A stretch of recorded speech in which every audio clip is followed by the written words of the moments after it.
The Honor V5 is definitely the best foldable phone I have tested to date, purely because of how beautifully crafted this smartphone is, or foldable phone. 4.1 millimeters thin, super light at 217 grams. And I've been using it practically just folded like that. Most of the time I've been using it folded. And it's been nice using it that way because it's lightweight, it's not big and chunky. So the form factor and the weight has been absolutely incredible. And there's no denying the V5 is a top tier foldable, has top specs. It's got all the bells and whistles, powered by Snapdragon 8 Elite processor. It truly is a work of art. Battery life. You'd be surprised to know this has a 5,820 milliamp battery. It's obviously split in two, so there's the battery in this side and the battery in there as well. And it's the silicon carbon battery, a new technology of battery, and battery life has been very, very good on this, but not better than the Honor 400 Pro. That battery life on that smartphone was incredible, and that's using the same silicon carbon battery as this, but because of all the tech within this, I'd imagine, and the bigger screens and stuff, battery life isn't as good as the Honor 400 Pro. I did on some days manage to get a full day use out of this, where others I'd have to charge it probably nearer the end of the day.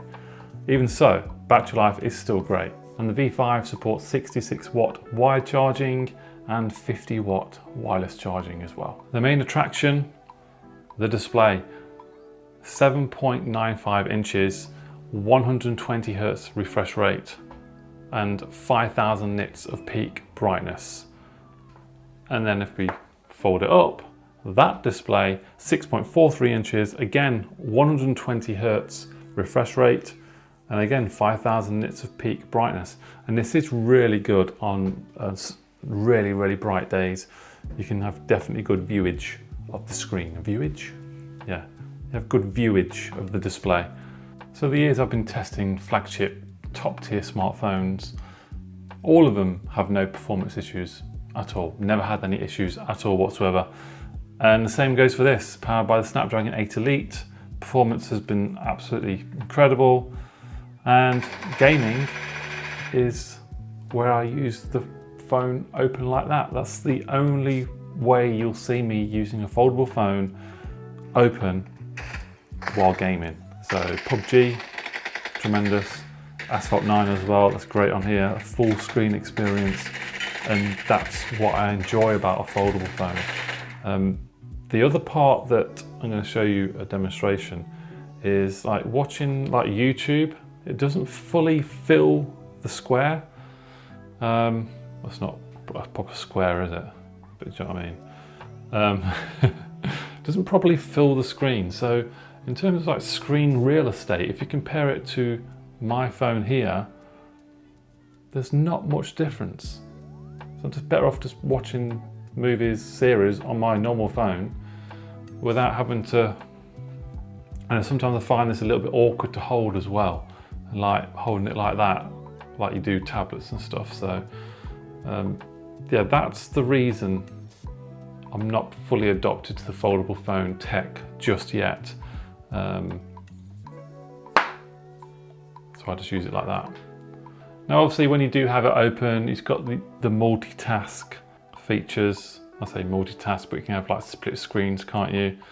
So you can have one app open. So I had like YouTube and fantasy football. So I was doing my fantasy team at one point while watching some videos on the side there. That's cool. And it looks cool as well, doesn't it? And then you can add a third app in there as well. So it's like a triple screen, and you can adjust the width here and there from left to right. But I think that's, for me personally, going a bit too over the top. But you know, I can see why people like this in terms of multitasking and doing, you know, a couple of things at once, having programs open at the same time. I can definitely see that. But for me, I can still get all my stuff done on this one screen. I've seen people demonstrate where they have like, I think they've got like 4 different apps open on the phone at the same time, all on there. And I'm like, really? Like, are you really using it that way? And how much time are you actually saving overall? But for me, it doesn't really solve any problems. So yeah, so I just stick to the bar. That huge bump on the back of this smartphone. That's one of the things that makes it a little bit rocky on the table. So if you've got it flat on the table, there's a bit of sort of movement in there if you're using it on the table flat. So a camera system for me is one of the most important features on a smartphone, whether it be a foldable or a normal bar phone. And I've been really happy with the camera system on a Magic V5. Obviously the great AI capabilities it has built in as well. So we have AI enhanced portraits. And also it does recommend certain scenes as well when you're out and about, which can be quite helpful in certain scenarios. You can shoot up to 4K 60 on the rear and 4K 30 on the front facing camera. Also that goes the same for the inner camera as well, which to be honest I didn't really use that much. Just use the front facing camera on the front there.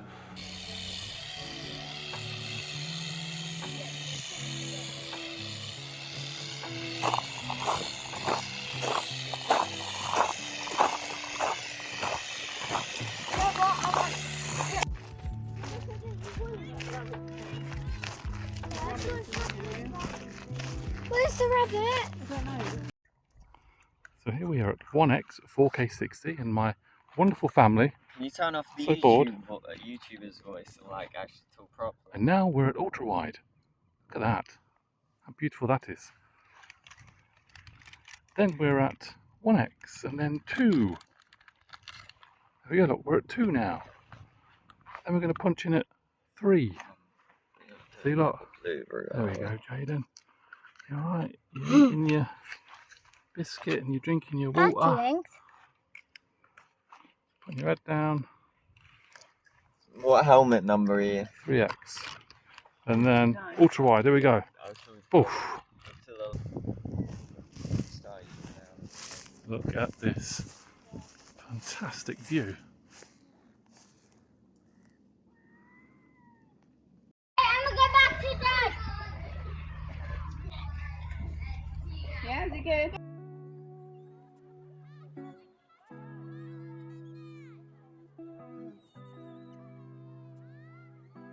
Those 50 megapixel wide sensor, 50 megapixel ultra wide, and a 64 megapixel telephoto lens. We also have a 3 times optical zoom and 100 times digital zoom.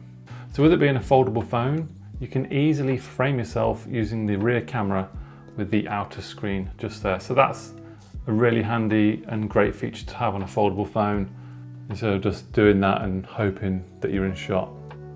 So you have the same AI features on here as you do with the Honor 400 Pro that I had recently. So image to video, we have AI outpainting, upscaling as well. You have access to all the same. Obviously with the Honor Gallery app installed on the device, you have access to all of that. So that's my thoughts and opinions on the Honor Magic V5, a tremendous piece of tech. Beautifully crafted, fantastic camera quality, great battery life, top tier specs.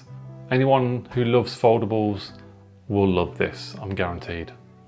Oh, one thing before I go. I've noticed on a lot of my shorts, YouTube shorts, other videos, they say like, oh, well, they released a mini version of the Honor V5, or they've released a mini version of the Motorola or whatever.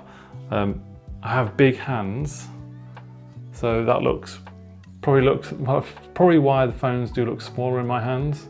So that's the reason. Okay, I have big hands, and even like that, folded up, not folded, unfolded. Yeah, I don't know whether that looks small to you guys. I don't know. Just let me know. But yeah, I've had so many comments about, oh, why does that phone look so small?